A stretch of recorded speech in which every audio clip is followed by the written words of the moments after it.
Goal D, workforce students obtain jobs and earn a good salary and perform well. Indicators, employment rates by program. 16 of 18 programs exceeded 80% employment. That's high. Employment rates for completers ranked second in the state, which is high. Employment rates for non-completers, that would be 45 credits or less. The person who comes to take the 2 or 3 courses or whatever, ranks fourth in the state, so that's high. Median annual pay by program, 29 of 30 programs exceed 150% of poverty rate. For 9 of 30 programs, neutral. Student perceptions of CBC impact on job prep, great extent, which is high.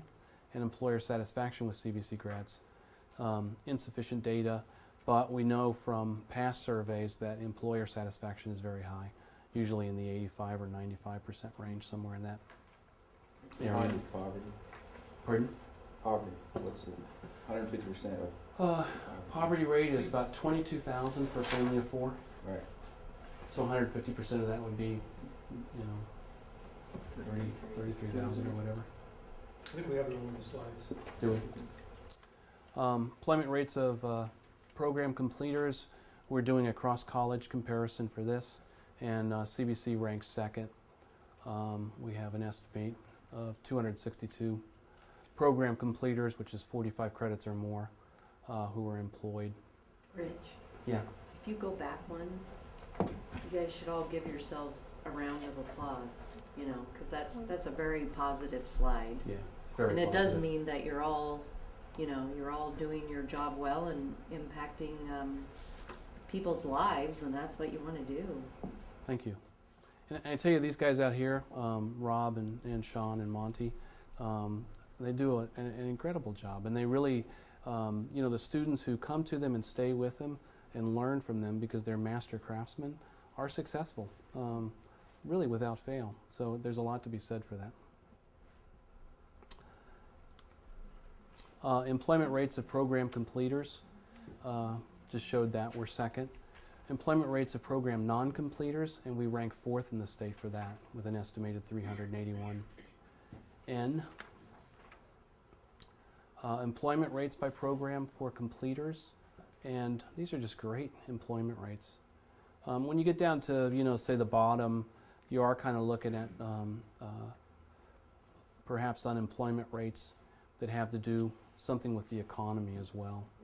This is a database from 2009. Machine technology. Rob, I'm guessing that there's a 30% unemployment rate there because people aren't making things. I mean, you know, it's harder to place students right now, right? Well, not really. I Not have really? 6 of my students out in the field working Is that right? as machine operators or machinists. So sometimes I kind of get puzzled on where the data comes from. Is it a statewide because of the Boeing decline? Yeah, well, can you guys answer that? What it is, it's an unemployment insurance match. So it's a DLOA which isn't localized? Because I thought DLOA was localized.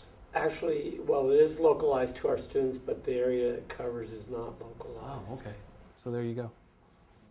Yeah, which is one of the methodological problems I noted at the beginning. It's a frustrating report to give to you guys, I got to tell you. Before I forget, I don't know what meeting we can have them at, but to have Mr. Shaw, or Dr. Shaw, come and give us a report on what's going on economically. He always has a good presentation on Sure, economics. We'll bring him next time. Yeah. Or maybe make a note. Definitely. He's always entertaining. Income of program graduates, again, 29 to 30 programs. Well, medium income at 30K, greater than 30K for 14 of the 30. Median income of exceeding $12 an hour. Down at the bottom, the only one that would be below poverty level for a family of 4 is auto body. Early childhood is above that. So. Dental hygienists make bank, huh? Dental hygienists make a lot of money. You should have done that job. Imagine making 75 when you graduate with a 2-year degree. Yeah. And I stu- assume there's Forms. still a stiff waiting line, or, right, to get into dental hygiene? The next type program number is going to come from diagnostic ultrasound, and we'll see some of those students probably shift over, and it's driven by economics. Some of the nursing, or dental hygiene students? Diagnostic ultrasound will start to pull some of the pool from dental hygiene. Yeah. Mm. They're not interested in Were they teeth on there? necessarily, they're interested in money. With salary? They're not. We'll have our first graduates from the degree program in 2 years. So just money driven?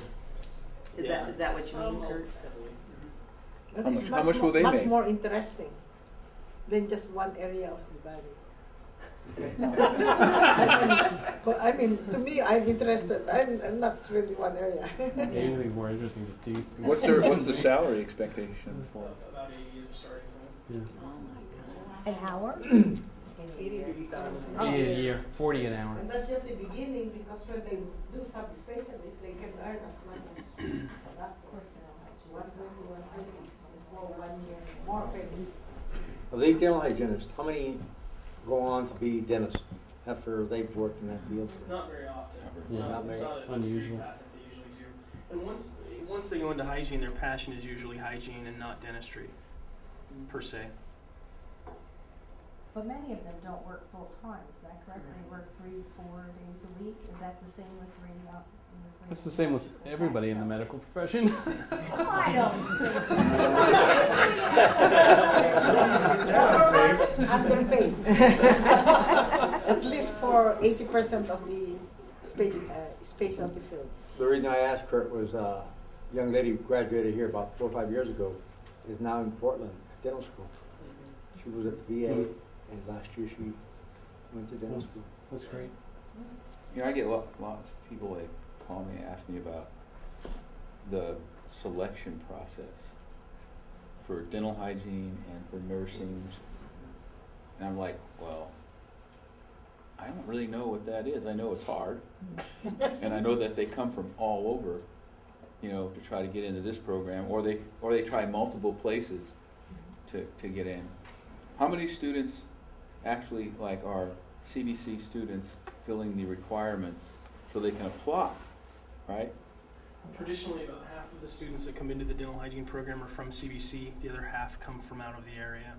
And that's actually a really good balance, because we can't employ all of the hygienists that come from our program. Yeah.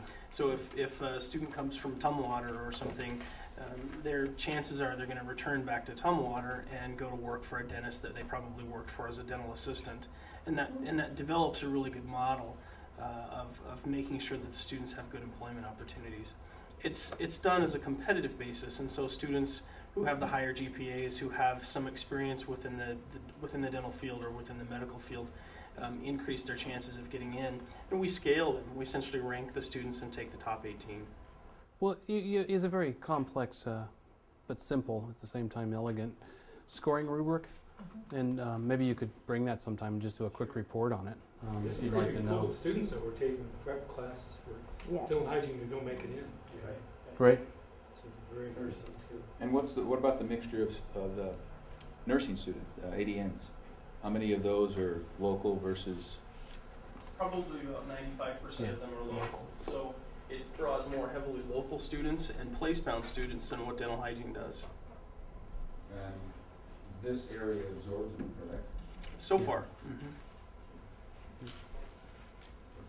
So this is student ratings of job preparation by CVC. Our most recent data compares 2007 to 2006. And all across the board, our mean is very high, putting us in the great category. Respondents indicating a great level of job preparation in all 9 of these areas. Another thing to feel really good about.